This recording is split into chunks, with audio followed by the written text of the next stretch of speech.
At a time when it was hard for women to do anything, Dr. Rebecca Lee Crumpler was a black woman doing the impossible. Born in 1831, Dr. Crumpler was a local trailblazer who achieved many firsts for women and her community.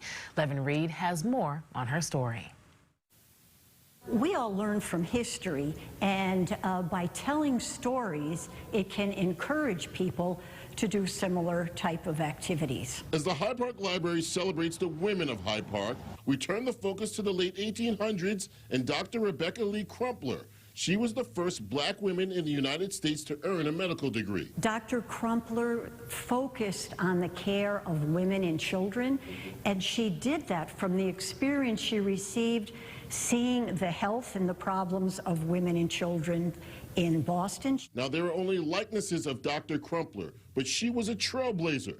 She also wrote one of the first books of medicine written by an African American. What she did was all of the notes that she took from treating or caring for mothers, children, and adults, men, she put in a book called the Book of Medical Discourses. This is information written in 1883. So 140 years ago, she wrote this book, and some of it is still true now. In 2021, the city of Boston recognized Dr. Crumpler, made February 8th Rebecca Lee Crumpler Day, and commissioned a headstone for her grave. They recognized her significance, and you can find many more articles about her, and they talk about her more.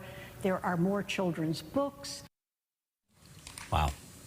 You know what? Some of the items in Dr. Crumpler's book, they're still being used as guidelines today. How to care for a newborn or the best way to get rid of colds and bacteria. She wrote all of this more than 100 years ago. Wow, pioneer in more ways than one.